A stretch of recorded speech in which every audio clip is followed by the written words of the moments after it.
Thank you. I now call the member for Morani for your question, please. Mr Speaker, my question is of the Minister for Energy, Biofuels and Water Supply. Will the Minister update the House on how keeping our energy assets in public hands is helping to bring price relief to Queensland electricity consumers? Thank you, members. Thank you. We'll wait. Thank you.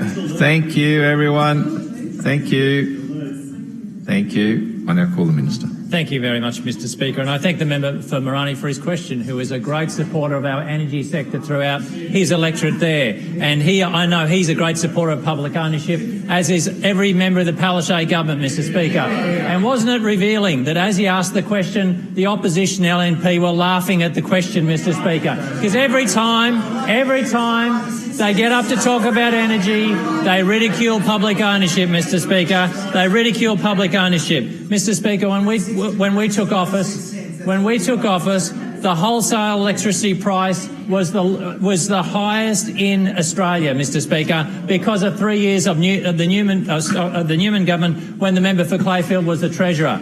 When they came to office, the wholesale electricity price was the lowest in the country. They turned it into the highest, Mr Speaker. They shut Swanbank E. They mothballed 2 units at Tarong, Mr Speaker, choking supply and driving the price up through the roof. No wonder it was 43%, Mr Speaker, because they mismanaged public ownership, and they also gave a very clear commitment. They said there'd be no asset sales without a mandate, Mr Speaker. And what was revealed after they lost government was they were spending $100 million behind the scenes on preparing for asset sales and contestability in their first term against their promise to the people of Queensland, Mr Speaker. They were exposed. But perhaps we shouldn't be surprised, Mr Speaker, because, you know, when you go back to Hansard in 2006, here is the member for Clayfield who says privatisation is good for consumers.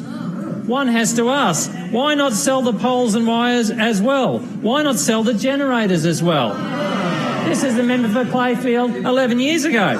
Most informed commentators know, this is the member for Clayfield, most informed commentators know that this is the best solution to provide adequate power efficiency and with little risk to government, Mr Speaker. A lifelong supporter of privatisation, Mr Speaker. They promised not to last term, and they did it anyway, Mr Speaker, and they're about to do exactly the same this time, Mr Speaker. A lifelong supporter of privatisation. In Campbell Newman's book, Mr Speaker, he's revealed as being more right-wing than Campbell Newman when it comes to asset sales.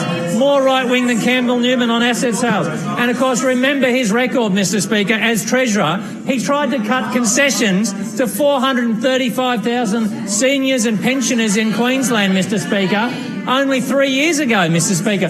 He does not understand energy.